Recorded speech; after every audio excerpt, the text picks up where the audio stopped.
All right, the Mercedes Swap Shop coming back with a quick how to fix flip key blades that aren't working. Maybe you bought the car and it never worked, or maybe it did work and then all of a sudden it stopped working. Okay, so first thing you do, you look in there. Oh man, there's no light or anything. Okay, so you know that there's something wrong with the fob. Okay, so the first thing you're gonna do is flip the blade out. Okay, I don't have a blade in this one. And then we're gonna pop the battery case off, dump the batteries out, take our multimeter.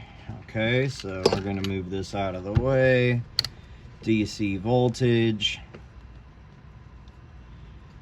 And we're gonna go negative, positive. 3.27 volts is great. 3.27 volts. So 2 CR 2025s, they're in good condition. 3.3 is brand new. I usually start seeing problems when you get to 2.5, 2.7 volts.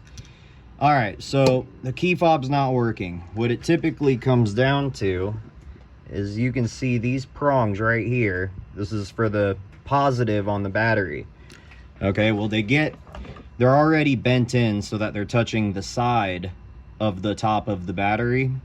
It's a pretty bad design. So you're gonna take needle nose tweezers and you're gonna bend up and go up on that one. Okay, so we have them bent to the point where they're pretty much flat. Okay, you can see right there, it's flat with the edge of the case. All right, and then you're gonna take one CR 2025, you're gonna take the other and you're gonna scoot it under the battery terminal. Kind of push down a little bit. And then with the case, you want to be careful because as you can see, the battery is kind of sticking up.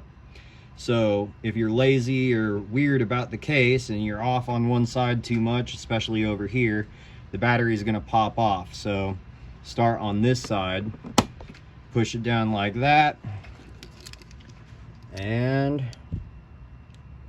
voila, working fob.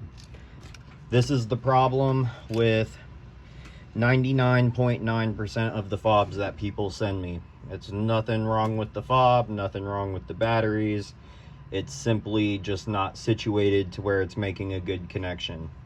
And there's your quick tip.